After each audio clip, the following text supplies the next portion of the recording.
Welcome to the Protecting Your Nuts podcast. As we begin today's episode, I want to remind you that the lectures at the Symposium for Metabolic Health, where I actually met today's guests, are available via the Low Carb USA website. So if you missed the conference in August, it's not too late to hear those great lectures. I also wanted to remind you that I have partnered with qmedcme.com to provide continuing medical education to clinicians. So if you are a clinician who loves podcasts but also want to earn CME while listening to them, consider qmedcme.com for your continuing medical education needs.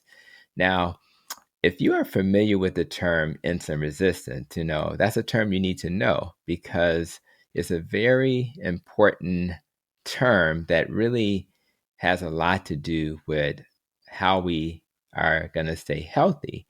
So, and let's keep it simple when we think about it. When the cells in your muscles, fat, and liver don't respond to insulin, that's kind of what's happening with insulin resistance. And when that happens, they can't use glucose from your body as energy.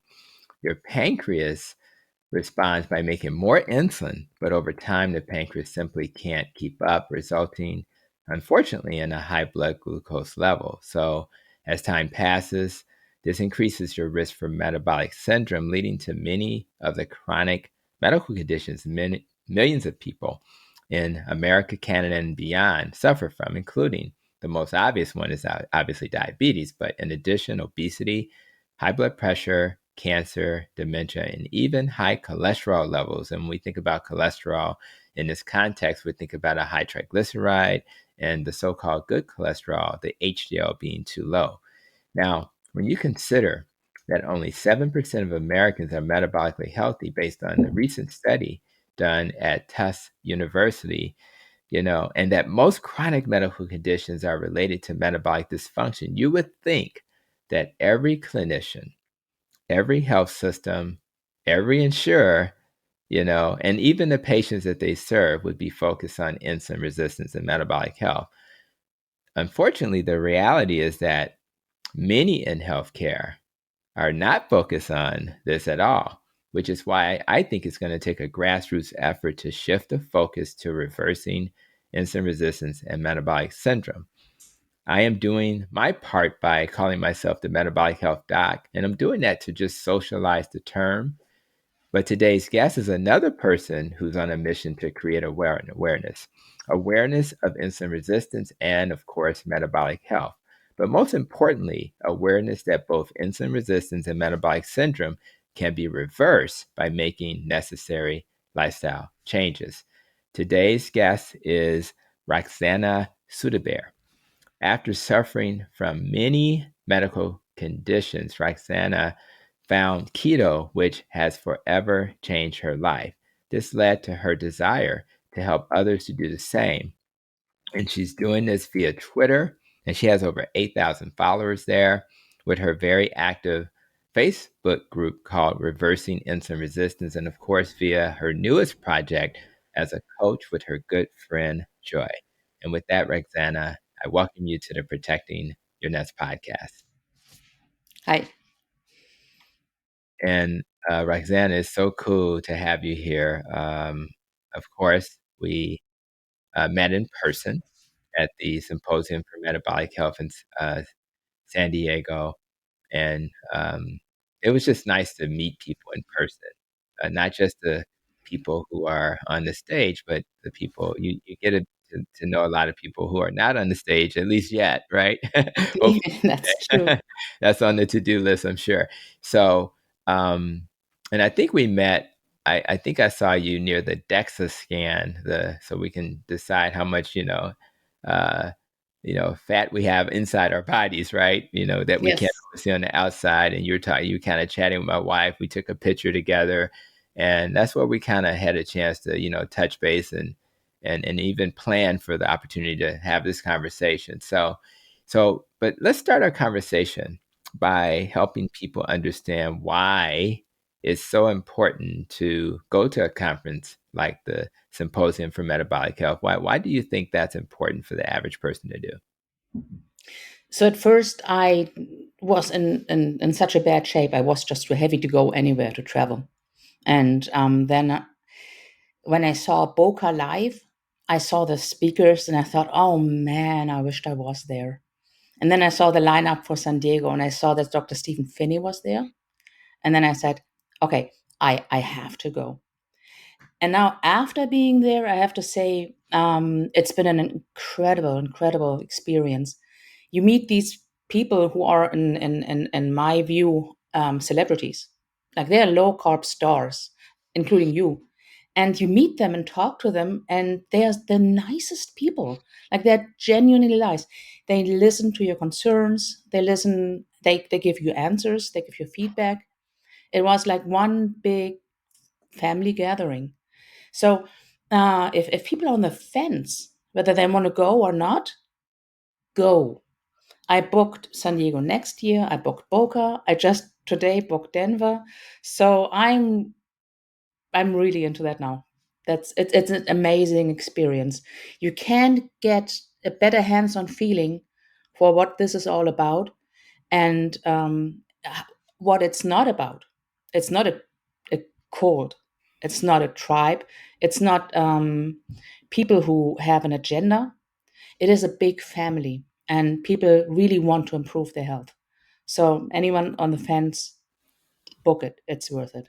Yeah, and I, like you, um, in some ways, I'm starstruck a little bit when I'm there, Me because too.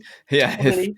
it's like you just can't believe, and you're like literally, depending on which table you end up, you can literally be sitting next to people who have changed your life, which is amazing to me. I Yes. remember, this was so funny. I was in the hallway area, and Nina Teicholz walks up to me, and she was like, "Tony." And I'm looking at her like I had no clue who she was Yeah. because I'm not used to being in front of people. So, but it was so good to like literally be next to her, talk to her. I did get a chance to literally, I went to meet Dr. Joan Iflin and some others to talk about processed food addiction.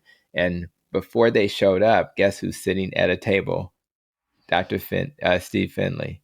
I mean, he's right there. So I'm sitting there. So literally, I'm having a conversation with this legendary guy, and so I think just like you, the feeling is awesome. So if people again are interested in, getting to know people one on one, there's an opportunity there. So I think the conferences are really great for that. So now one of the things that I know about you is that you're not in America, you're in Canada, Hmm. So, and there's a few other people that I actually had on my podcast previously from Canada. One would be the infamous Dr. Jason Fung, of course, Oh yeah, he's great. the great doctor. In fact, he just did a tweet, or released a video, and I actually commented on a video literally right before we recorded. Dr. Quadro Caramente is in Canada. Are you familiar with him? I'm not sure if you heard of him. I haven't heard about him. You'll learn if you go back to he was on a previous episode, but he's also he was on the Diet Doctor, which is how I found him. He was literally maybe one or two episodes after I appeared on the Diet Doctor, so he's somebody who's doing some wonderful work in Canada. And then of course the Beast, the keto coach, uh, Vic, who has his own line of pizza crust, and I love his Yeah, we are pizza we are in crust. contact actually. Oh, really? Yeah. Yes. He's awesome because, I'll be honest, if I ever, a lot of the keto friendly products are, they use almond flour. I'm allergic to almond flour. So he uses coconut, I think, instead. And so that's a little bit more tolerable. So I'm very appreciative of that and had a chance to check that out. So, I really appreciate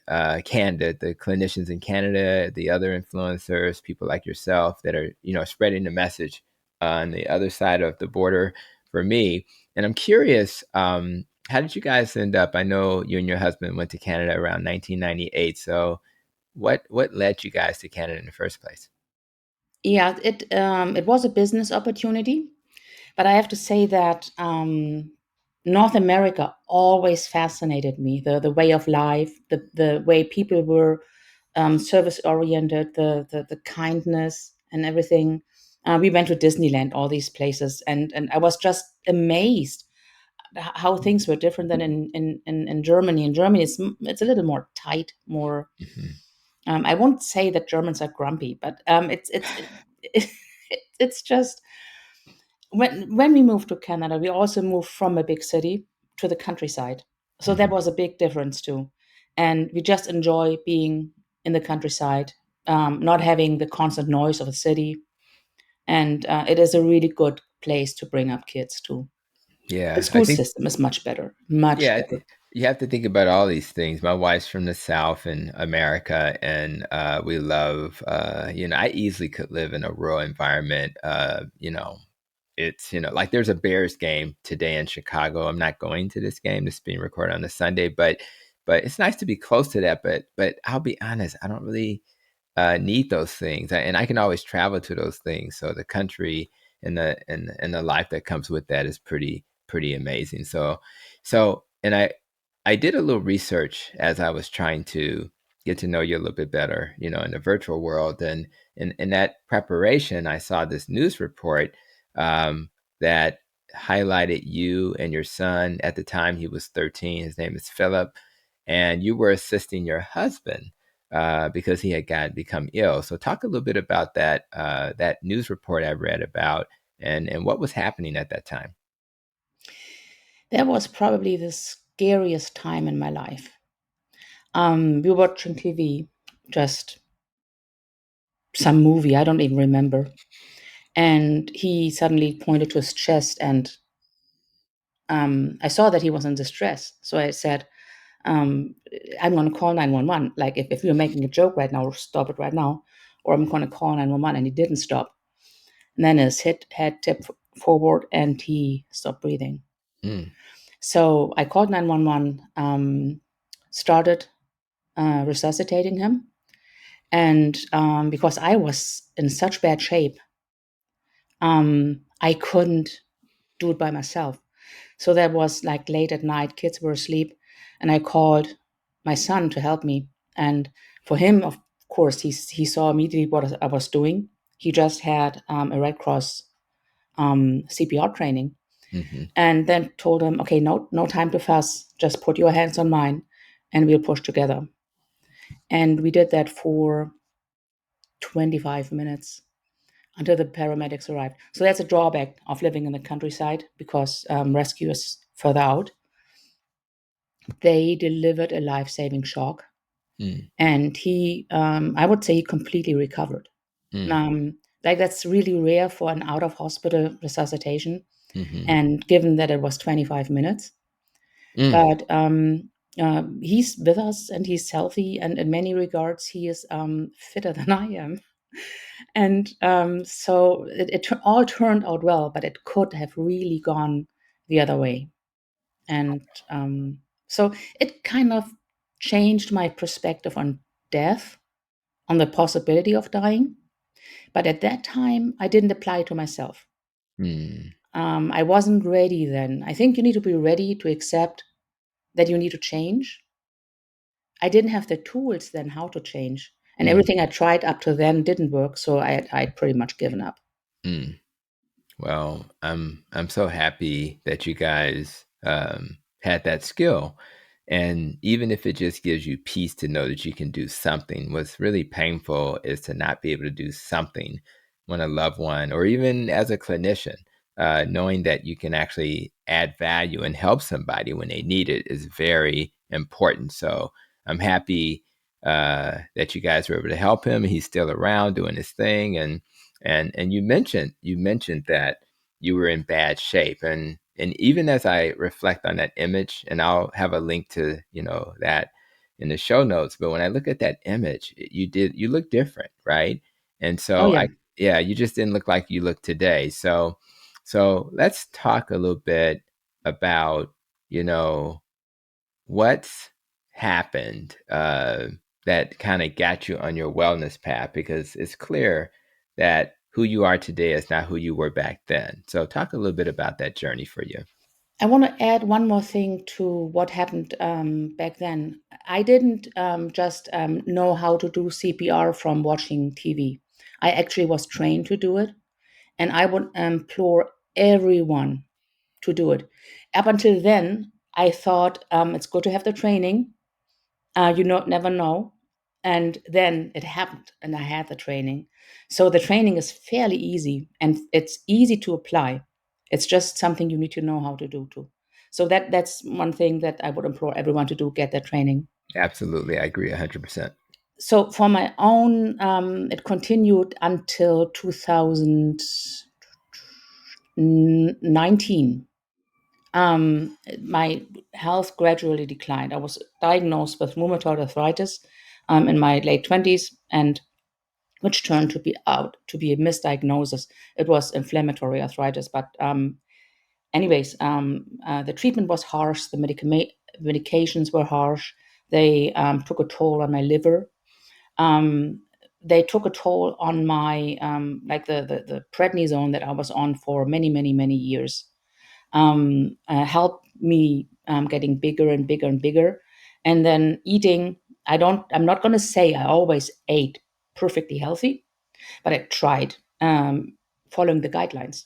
So plenty of healthy whole grains, and lots of fruit, of course. And they didn't mention anything back then about juice, so juice it was. And I thought I was doing the great thing, not eating great soda, like, but the juice is just as bad. I ended up developing NASH, which is a form of inflamed fatty liver. So it's just one step short of cirrhosis. I ended up developing full blown type 2 diabetes on insulin Mm. and GERD with all the medications that I was taking. And the rheumatoid arthritis like turned out to be inflammatory arthritis. I was really sick. And then I experienced a week where my sugars were in the high 400s for a week straight. Mm. And I was used to brain fog, but that was different. That was like on a different level. I thought I was losing my mind. And then I thought, okay, if I continue this, I'm going to be dead in 3 years. Mm. And that was pretty much 3 years ago. So I'm very much alive now and feel much better. So one of my kids is type 1 diabetic. Mm-hmm. I went into his room in the middle of the night, borrowed some of his short acting insulin, and did a little calculation in my head, which wasn't like really good because I was so high. But I thought, okay, that's gonna work. And then I injected that. And then I thought, Mm-hmm. maybe it was too much. I called a friend in Germany, and he was in a morning commute. Mm. So because of my time was 4 a.m., he was on his way to work, and he said, "Okay, let's calculate. Sounds about right what you did.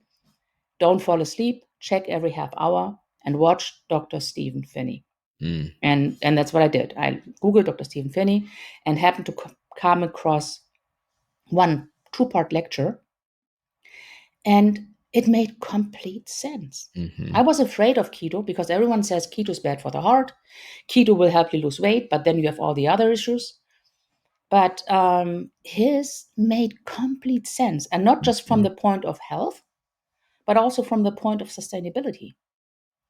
And so in my mind, I was set to this, I'm going to try. Like I Mm-hmm. had this spark of hope. And when you see that comparison picture in the one face to face, in the one side, you'll see me with a really obese face. And it looks kind of smug, Mm-hmm. but it's actually the hope that I had at that moment that this was going to work. And it did.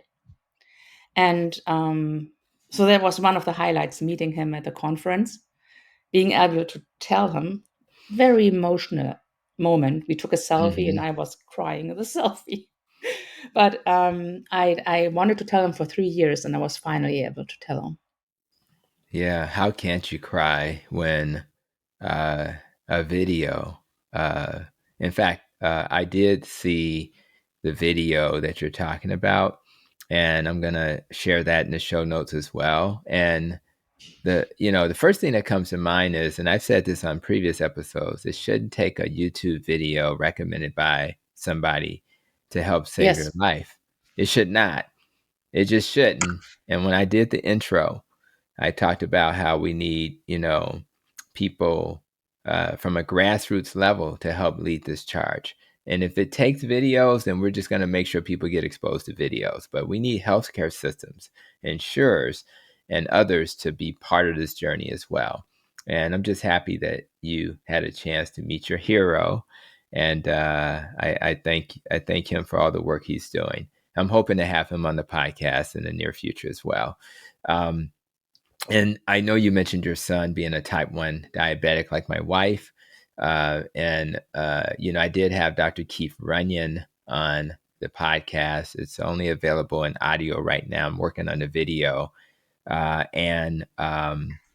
Dr. Keith Runyon has found a way to keep his A1C at 5. And so for your son, that may be a great resource. And the issue is this: I think the diet is awesome for helping us to lower our need for insulin.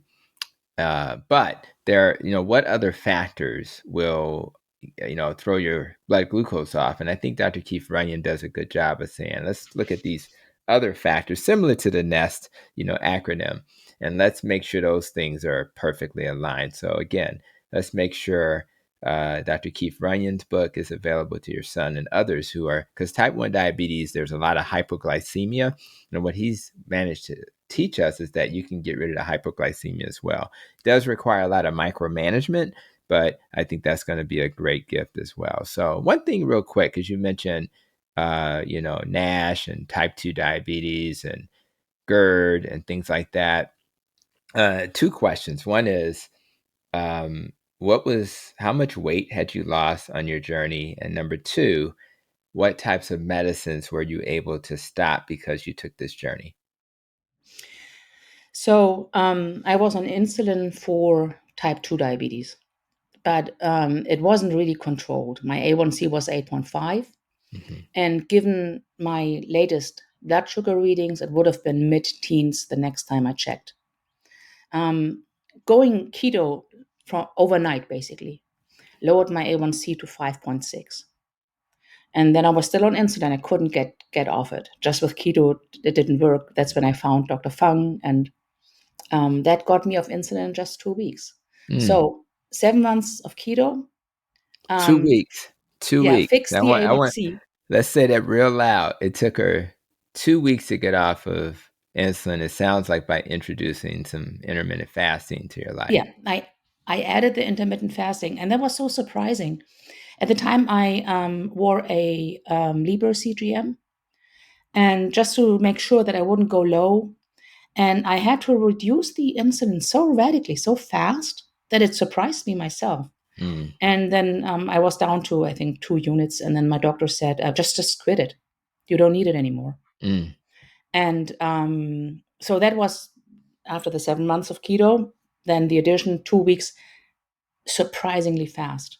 Mm. It's so powerful, actually, that everyone who's not comfortable doing that should do that under supervision. It's that Mm. powerful. Yeah. And then for the rheumatoid arthritis or the inflammatory arthritis, I was on azathioprine, and Mm-hmm. that's an immune suppressant. It's a very Mm-hmm. strong immune suppressant, and I was subjected to all kinds of diseases, infections. I could have gotten cancer. Like, all the side effects are horrible. So I wanted to get off that drug. And I thought, okay, the keto, I still don't feel like 100% positive about it. And then I found this autoimmune video by Dr. Ken Berry. Mm. And he talked about non-nutritive proteins, how the body incorporates them into tissue accidentally. And the immune system says, not on my watch. Mm-hmm. And that's the inflammation. That's the immune system does its job.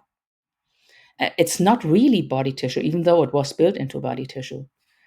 And then I thought, okay, I'm just going to give this a try. And my joint pain just went away. Mm. So I gradually reduced the azathioprine on my own. I didn't talk about it to my doctor. I don't recommend anyone do that, but Right. it was kind of good, because when I had the conversation about it with my doctor, she told me, hey, your kidney levels are doing great again. And I said, yeah, I'm doing keto. And she looked at me and said, you're going to destroy your kidneys. Mm. Wait a And I minute. thought, like, Wait a that minute. was, The same thing that helped your kidneys is going to destroy your kidneys, is what she's saying. yes. And my face wasn't very far from hers. So I had to suppress like a loud out laugh, because if I had, I'm sure she would have punched me, like right there. Right. And Yeah. then she said, no, no, don't do keto. And then she said, if I don't take my medications, I'm non-compliant. And she said she won't see me again. Mm. And I took her by her word. I will not see her again, like under no circumstances, which was good in hindsight, because I got to see another rheumatologist. And he said, well, you were misdiagnosed. You don't Mm. need those medications. You Mm. can, if you have a flare, you can use this. Mm-hmm. And until you completely get rid of it, you can take this medication, which I'm on now. And just to be until all the flares stop. But he said, if I had rheumatoid arthritis after 35 years, I would have bone deformations, and I Mm-hmm. don't. Like, Mm-hmm. Right. Right. Right. Wow. So, yeah, that was kind of like good in hindsight. It's the silver lining yeah, of her all of behavior. this is yeah, this is all just hearing what you're saying. You know, even this idea that um my medicine is gonna it's gonna suppress my immune system, but my immune system, if you didn't get the memo, is actually keeping me from having cancer. Your body's constantly fighting so you won't get cancer. So if you suppress the immune system, that's why these medicines can increase your risk for cancer. The good news is a healthy lifestyle builds up your immune system without the risk of the medicine. So if you're fortunate to be one of those people who can do the lifestyle, in many cases, some people cannot take medicines, or at the very minimum, you can reduce the amount of medicine that you take. Um, Exactly. Another thing you talked about was this how this keto, if it was a drug, would be, first of all, it would, win a Nobel Peace Prize because it works so well. but Yes, it does. but also it's so strong that even the American Heart Association, back in March of 2022, when they first made this statement that low carb's okay, they actually had to make an extra statement in that same document that said, if you're doing a very low carb diet, be careful because it's so freaking effective. So isn't that crazy?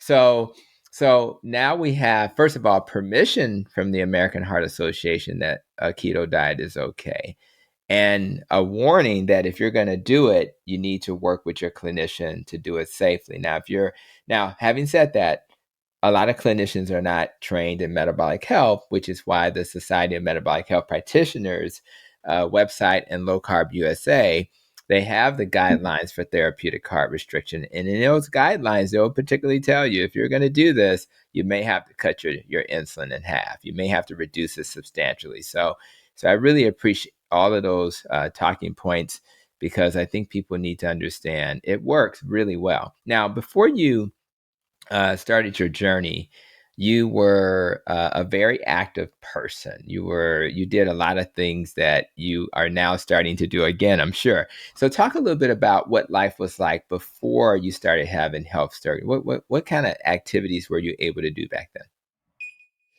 So before um, I was first diagnosed with arthritis, um, can you still hear me? You're good. Hmm. Okay, I just couldn't hear for a minute. Before I started being diagnosed for arthritis, before my knees swelled up, and before I basically couldn't walk, I was very active in school. I played basketball. I did judo. I did taekwondo. I enjoyed it. Every time I went to the doctor and they'd had me fill out what are your conditions, I could uncheck everything because I was just healthy. And then that all of a sudden stopped. Mm. All of a sudden, I wasn't healthy. I had to rely on these medications. They wanted to start me on methotrexate right away, but I Mhm. said no. I really want children first. So I was on cortisone for, I don't know. I had the kids 5 years apart, plus getting pregnant, maybe 9 years. I was on cortisone, so that was hard on the system. And then Mhm. I wasn't put on the immune suppressant, and because of the pain, it was still, I was in incredible pain. I was put on OxyContin.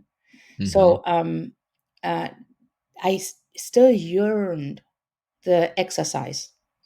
I still yearned doing Taekwondo.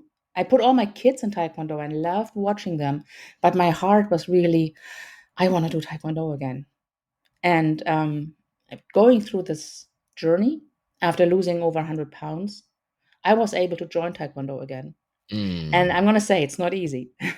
Right. So I'm still not at the weight that I need to be. But starting being able to participate for 10 minutes, I was then able to build up to participating the entire 90 minutes. I'm wearing my watch. It tells me or gives me feedback what my heart rate is. And it's right at 160 the entire 90 minutes. But I feel great afterwards. And it's not just good for the exercise, it's not just good for the bones and all that. It also makes you feel good. Yeah. It adds to the happiness that I'm already experiencing. Before, my expectations at happiness was so low. My bar at Mhm. like, experiencing health was so low. I really had no idea what I missed out on. Mm. And now that I know my bar is high, Mm. it's not high, it's normal. I just want to be normal, happy, normal, healthy, and that's my motivation. I will don't ever want to go back to how I felt before. So I that's love what I it. tell everybody. You need your motivation. That's my motivation. You know, you sound like Erica Bell, who was a previous guest on the last episode of the podcast, and she kind of just said that's what she said. I feel good. I got when I ask people what's been the biggest change for people, they talk about weight and things like that. I don't have to take medicines, but it's just the basic. I think with clarity. I'm happy and who knew that just feeling normal was a good thing, right? You feel normal.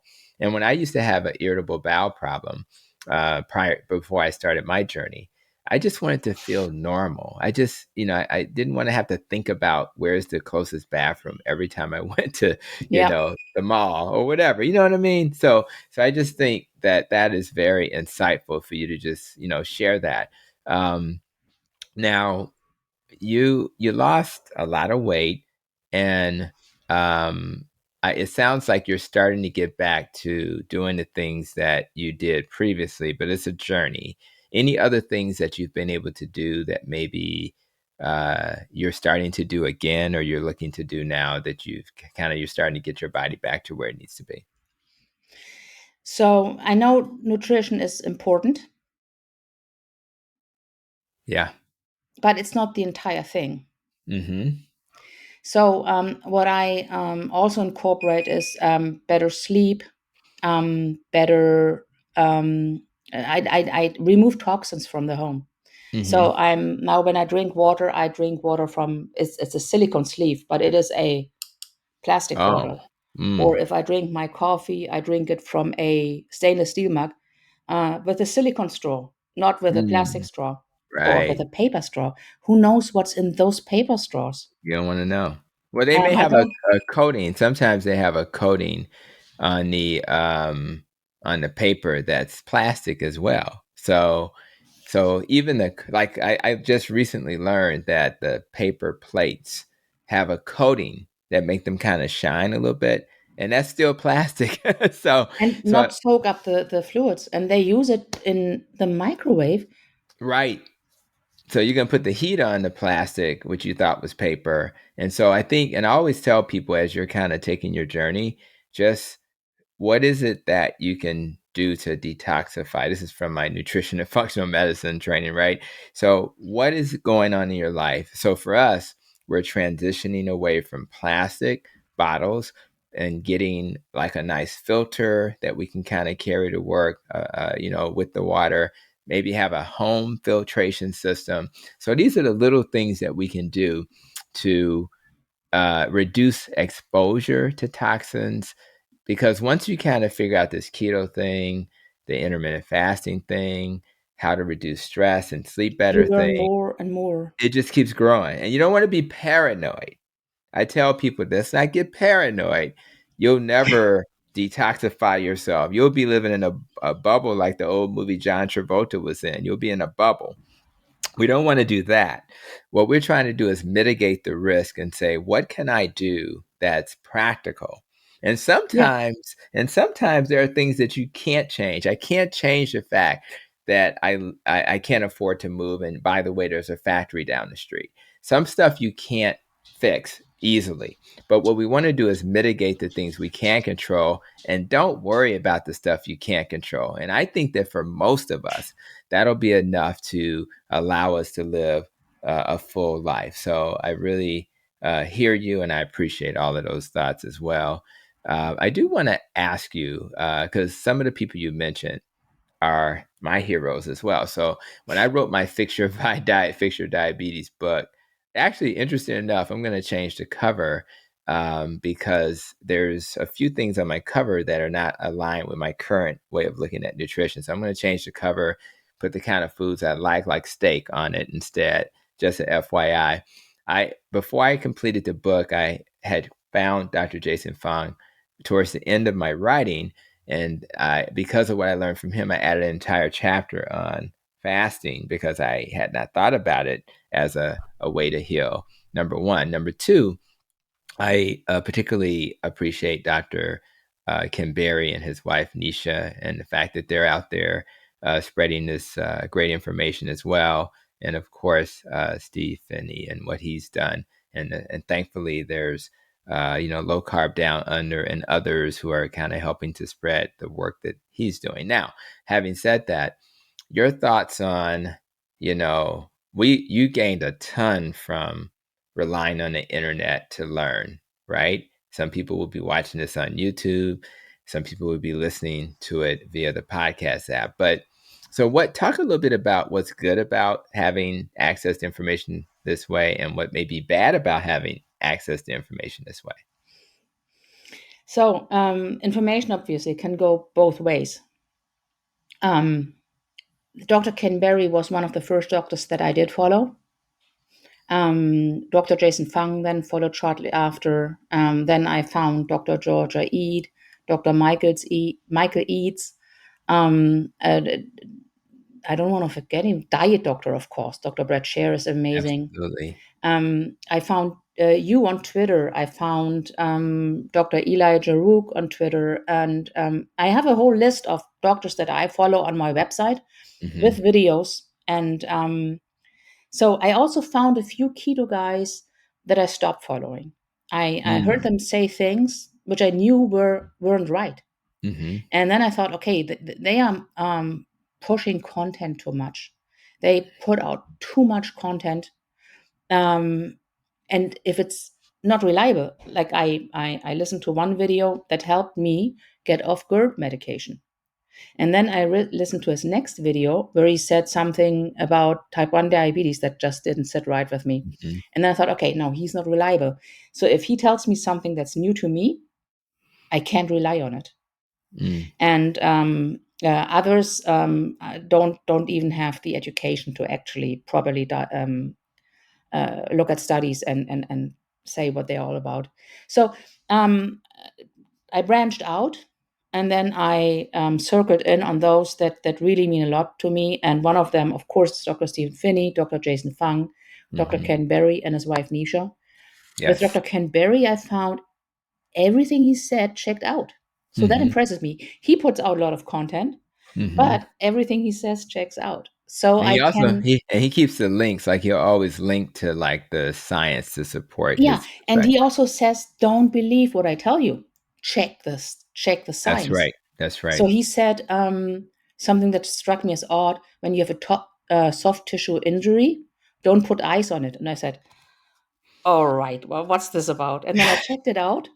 I talked to it about my physiotherapist, and he said, no, no, he's right on the money. NBA players, they put heat on their injuries because it helps them heal faster. Hmm. No animal in the wild will rest, put their legs up, and put ice on Right. it. That's right. How it makes sense. So, like things like these, I keep a list of people that I follow, Yeah. and uh, definitely always second guess, never completely just follow Right. one Yes, person. I love it. And this helps me too, as because as I complete my nutrition and functional medicine training, I'll probably have a little bit more time to make more content.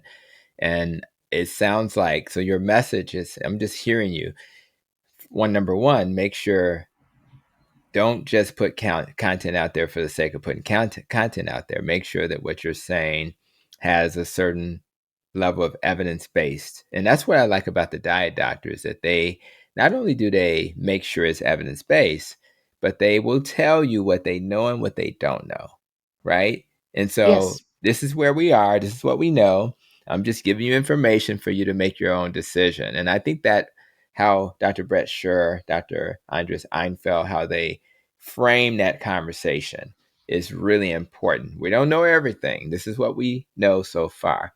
And I think so. I think, and then if a clinician in front of you has credentials, that should help a little bit. It doesn't guarantee you, but it does no. make you feel a little bit more right. It doesn't guarantee, but if they, but trying to find clinicians who or scientists who have some level of credibility, that's important.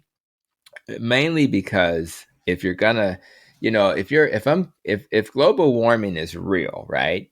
Am I going to listen to the scientist or am I going to listen to the guy down the street who has an opinion about global warming? So I think you start with the scientist and then you look at the preponderance of the evidence and say, okay, based on what I'm learning, does this make sense? And is this source reliable? When I check and do what you just did, Roxana, when I check, does it check out? So I think always question people. That'll keep us on our toes as we share things, even as you talk to people in your groups on Facebook, Twitter, of course, and as you coach people, you just want to have some science to support what you're saying. So I just wanted to get you a sense of that, and I appreciate that. And I guess that kind of helps us know who to follow and understand, what they're trying to share. So I am very curious because you're becoming a little bit of a social media influencer yourself via Twitter and Facebook, and Very, very and slowly, yes. yeah, you're getting there. But 8,000 followers on Twitter and over 8,000 on Facebook is pretty impressive. So talk a little bit about why you felt it was necessary to start a Facebook group entitled Reversing Insulin Resistance. I did, I was in a lot of keto groups, and I found they concentrated just on keto and not it was also when someone says, okay, I found this food and I really liked it, and then comments would follow, you're not doing it right, and that's not the spirit of keto, and then the keto police comes in, and I found it was very discouraging. And most keto groups were just in for the weight loss, not for the diabetes, for the Hmm. hypertension, for cardiovascular health, kidney health, and all that. And I thought, I think we really need to combine all this into one group. And so a year and a half ago, I founded the group Reversing Insulin Resistance. And then I made a cover which shows the early signs like weight gain, skin tags, and then all the other things. And it's probably not even complete because psychiatric diseases and neurological diseases, they are all now treated with keto successfully. So that was my main goal, to provide information. So every day I would post content linking to Dr. Fung or Dr. Berry or Dr. Stan Ekberg. He's not a medical professional. He's is a PhD, but he's very smart and he gets all the concepts and explains them very well. Hmm. And as the group grew, the discussion started evolving, and so I don't have to be quite hands on anymore, But we don't only have that group. We have two other groups, and plus the Twitter and the Instagram. It's about 60,000 people we reach with a Mm. little overlap, and of course the websites. Mm-hmm. And so, yeah, it at first I really just wanted to find a common thing, the insulin resistance, as the cause for all the problems, and concentrate on that. And that kind of ballooned into so many people who follow me and resonate with me too. Mm-hmm. What I'm not getting any money out of that. So Twitter isn't paying me, Facebook isn't paying me. Um, my reward is a member just the other day posting, I joined your group 3 months ago, and this is what happened. And then she Mm. says, like, and that just, that's my reward. Some people need a lot of hands-on exchange, and I get a lot of messages on Messenger. And so I found, okay, now I'm spending too much time on one-on-one. And that's when I said, I need to do the keto business. That's We're right. not doing that to get rich. It's just I need to be mindful of my time too. Mm-hmm. And hopefully that will pay to the low carb conferences that I will be going to in the future. Yeah, I think it will, and I appreciate you and your partner for starting a coaching business. And I think her name is Joy, right? Yes, Um, Joy Cipher. We've Good. been together like for a year or two, and she lives in Las Vegas. I live in Canada, so we live long way apart. But it's without her, I couldn't do it, and Yeah, I think it's likewise with her too. absolutely. I'll probably have her on the podcast in the future as well, and I appreciate the Oh, she fact has that a you good guys. story to tell too. Oh, I could imagine. I can't wait to definitely be reaching out to her and just hearing her perspective as we kind of share this message to more people. Um, just a brief kind of, getting started question. So when people get started, um, any thoughts on a good way to get started in terms of what they should eat or where would you just advise somebody who wants to kind of get started on this journey? What would you tell them to do? So in the group, I have guides. And in the guides, it explains what is keto, how does it work, how do I start, especially the question, how do I start? Yes. What are the benefits? What is the science? A lot of things, I think 16 or so guides. And also everything with either studies or videos to explain. Mhm. And that would be a good start if people join the group. And I'm pretty clear that it is a keto, carnivore, low carb group. Mhm. It's not a I want I welcome people anyway. But if someone comes into the group and says keto is bad, then they're in the wrong group. We Yeah, want to help people. We don't want to scare away people. that's right. And I think that's an important message. You mentioned earlier about the keto police. There are carnivore police. I'm more of a ketovore, and I wouldn't be able to be a ketovore, meaning I do eat plants sometimes, but I wouldn't be able to do it if the carnivore community said, no, you can't eat plants at all.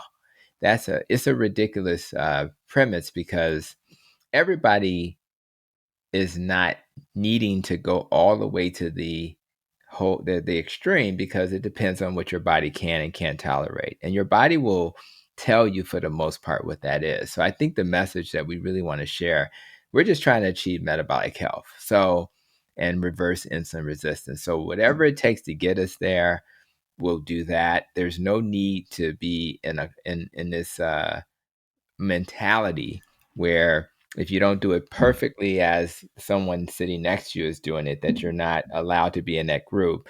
We're just trying to achieve the same thing, and as long as a person is metabolically healthy, when I check their labs, their blood pressure, their blood sugar, I don't care what their weight is, I don't care what their lab, I just want these things to matter, which we're just trying to achieve metabolic health. So I think that's important, and that's why I think your group and what you're trying to do is so vital as we kind of take our journey. Now, before we kind of get close to wrap up, are there other things that mean a lot to you that you wanted to share with my audience? Any kind of big picture thoughts or just concepts you wanted to share?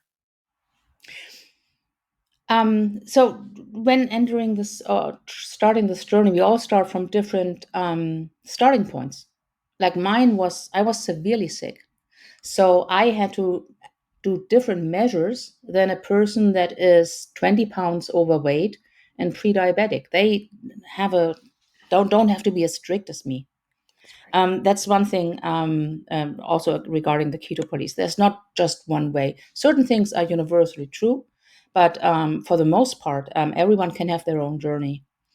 And the other thing is about food addiction. The food, our entire food environment is designed to be addictive because that creates hunger, and more hunger creates more food being consumed, and that creates more profits. And the food addiction in some people is so bad Mm-hmm. that they might need coaching. They might even need professional health, like not just from a coach, but from a psychiatrist. So, or physio, no, forgot the name. Anyways, they might have to seek professional help. We Mm-hmm. offer the keto coaching. Our approach is daily check-ins of 20 minutes, and then after a month, they might be good to go to weekly meetings. And then after another month, they might be good to go on their own, or Mm-hmm. they stay with us. It's up to them. And people who think I can't do it or I could never do it should just try it. And if Mm-hmm. they don't want to try it by themselves, they can try it with our help in the group for free. And if that isn't enough, then with our coaching that we offer. Very We have not advertised the coaching in the group yet, but we might be soon doing that. Yeah, well, I think that your approach is how I approach clinic. If someone comes to me, I give them my 2-page, eat this, not that handout. And for some people, that's all they need. Yes, Some people I refer to, uh, Joan Iflin's ARC community because they have a processed food addiction. yes, Some she's people, amazing. she's amazing. She was at the symposium as well for metabolic health. Some people need coaching. And so it's all about what works for you. Some people just need to be in a group where they can just hang out with people who are trying to achieve the same thing. So I think for anybody listening or watching, kind of test what is best for you. I really wanted to bring Roxana on just to make sure you knew there were people out there who will hold your hand and help guide you along your way. And I think that we all will need that at times. I have a coach for leadership and other types of coaches in my life, I feel, who have really made a difference in my life. So, and I think everybody could use a, a coach, just a life coach, just to help them. You know what I mean? Because it's so life is challenging and you're going to be faced with little traumas almost every day or little things happening. It's going to get you off your message and you have to have a way to get back on and have perspective. So I appreciate all of that. So let's think about the nest and rope. Let's think about nutrition, exercise, less stress, more sleep, how we think, recovering from trauma, having healthy relationships, avoiding organisms and pollutants that harm us, and of course, protecting our emotions and life experiences. So, as you think about the next 12 months for you personally, where do you think you'll be putting the most attention for yourself? I think I will be continuing to put focus on the group and on Twitter, sharing the message and trying to get as many people involved in this. When I talk to a doctor that knows nothing about keto or just the preconceptions of keto being bad for the heart, and when I get them thinking and get them reading Gary Taubes' books, for example, and then they say, "Oh wow, they got it all wrong." That is then a multiplicator to use the same for their patients.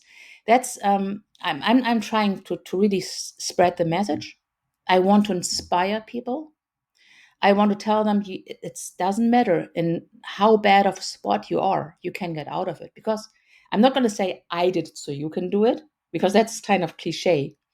But it really is, if people focus not on calorie counting, which I find disastrous, but if they focus on satiety first, and then when they're ready and add fasting, just to give it a try, kind of like a challenge. And that should get them to the point where they will feel, which is my motto, nothing tastes as good as healthy feels. Mm, I love that. That's a nice little. You should have that on uh, a bumper sticker or something. That sounds very I good. made a meme of it, Yes, I love that. and people liked it, and they cut off my credentials, and it's now on the internet.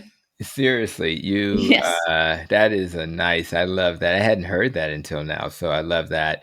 I do want to uh, celebrate the diet doctor for creating a satiety score. And so now Yes. you can go online and go to their website and and look at the foods that make you feel full. So why it would be logical. And I tell my patients, I always start with protein, but it would be logical to eat the foods that make you feel full first. And that's kind of what I do. I'll be honest, I was just at the Cheesecake Factory last night and with my family, having a good time with the crew. Now, I purposefully didn't eat any appetizers. I could have. There was probably one I could have consumed that was aligned with my dietary pattern. But I decided, I got this ribeye coming. And with that ribeye, I have some green beans and some spinach, which was in butter. It was delicious, by the way. So first of all, even at the Cheesecake Factory, you can do keto. And I think the whole plate was probably 10 carbs. But Yeah. but the food that I ate were high satiety foods. Therefore, when I was done eating, I was I was satiated. And it wasn't just short term, um, you know, fullness, it's long term. And I think what the diet doctor is trying to help us understand, what's the difference between satiety and satiation, which foods take care of you in the short term versus the long term. And if you eat that way, you're not going to be walking around here hungry, which will then make it easier to stay on your path to achieve metabolic health and to reverse insulin resistance. So, uh, Satiety goes a long way. it's huge because it's probably one of the biggest. I can't say it's the biggest, and for many people it is. It's the biggest barrier to your success. If you're walking around here hungry, the temptation's going to get you. And if you don't have that temptation in your house, you're going to go get it because you're hungry. But even yesterday, before we had this dinner with family, I had breakfast, bacon, sausage, and eggs. And I normally just have lunch and dinner, but at home, sometime on the weekend, I'll have breakfast. And literally, it was 4 o'clock, and I looked at my wife, and we both said, "Oh, we haven't eaten yet. We haven't had lunch." And we was like, "Oh, no big deal." So we just waited until our dinner, which was more at 7 p.m. But we weren't hungry. Even as I was driving to the Cheesecake Factory, I wasn't hungry. Man, wouldn't that be cool to exist on the planet and not be hungry? And to eat more because you're trying to get your sufficient nutrients as opposed to because you're hungry. That's a completely different way of living. People who've never experienced that don't believe it's real. They don't believe it's possible. I never did. Yeah. Yeah. So, but I'm telling you, Roxana's telling you, Dr. Hampton's telling you it's possible. And what I was doing that kept me so occupied, I'm And being preparing. Go ahead. satiated doesn't mean being stuffed to the brim. Like Right. I could eat like potatoes, and potatoes are said to be the most satiating food. I don't think so, because No. you eat it and you can't eat more because it's disgusting to eat potatoes. Yeah. But the satiety that keeps you for not just an hour or two, it keeps you all day. It keeps you actually. I just did a 4 day fast. It'll keep you like you just ate. You feel like you just ate That's right. 4 days straight. That's right. And the only other caveat, and I do believe potatoes will fill you up for that moment, but it's definitely Yes. not long term. No. But I think the water is important. So always drink, hydrate, hydrate, hydrate. So when you're not eating, if you hydrate, that'll be another thing that'll make your brain think you're hungry, but you're just thirsty. So make sure to stay Or hydrated. even salt. You might crave salt. That's right. And this is the weirdest thing. We live in a world where we're saying we need to add salt to our diet as opposed to take it away. Because when you eat the way we're describing, you won't hold on to salt because too much hyperinsulinemia leads to retention of sodium in your kidneys, which is why when you don't eat a lot of starchy, sugary foods, which leads to hyperinsulinemia, you will Well, actually this need to coffee replace has the one salt. gram of sodium in it. That's right. And people think you're nuts, right? But that's what you need Yeah. to do when you eat this way. So now you can actually have fat in your food and salt. Wow. And of course, people who have congestive heart failure and hypertension have to, monitor until they heal. But once you've healed metabolically, it's a beautiful place to be. So having said all of this, I've enjoyed this conversation. I definitely want to wrap up with you reminding us how to get to the coaching and to the Facebook and Twitter. So, share with the audience how they can reach you. So the Twitter handle is a little complicated. It's hmm, maybe we can post it on your show I notes. will. I'll put it in the show notes. Yeah, but you can go there through the website. So the website is reversing-insulin-resistance.com. And it has the link to the group and the link to the Twitter. The group in Facebook is Reversing Insulin Resistance. And interestingly, there's only one group with that name. That was up for grabs. That's crazy. Yeah. And then the coaching website is Kendo Keto. So it's KEND, like I don't know if you can. Oh, no, it's just the keto Mm, coach. I So see it's it. KENDO keto.com. Okay. Well, I've enjoyed this so much, and I'm just happy we had a chance to have this conversation. When I met you in person at the symposium, I knew that I needed to have you on. When I went and looked at what you were doing, I was amazed. I think everybody in the low carb community is embracing the work you're doing, and I just hope you continue doing it and also continue your personal journey as well. So thank you so much, Roxana, for being here with me today. Thank you for having me. Absolutely. So today, we had a chance to meet someone who is on a mission to share the healing potential of reducing carbs in your diet, a mission to make sure every person who suffers from insulin resistance, and truth be told, that's most people, are given a way to reverse it. It's really nice to know that we don't have to take this journey alone. So rather, it's via her Twitter tweets, her reversing insulin resistance Facebook group, or even her coaching with her good friend Joy. Just know that a life with chronic illness is not your destiny. And if you need her help, Roxana will be there to help you along your way. So let's continue to walk together towards metabolic health, and please make sure to share these stories of healing with anyone who you feel needs to hear that message. For all those who are watching or listening, I really appreciate you and thank you for being part of this grassroots effort to reverse insulin resistance and metabolic syndrome. And as we conclude today's episode, I only ask that you continue to be safe, be well, and continue to protect your nest.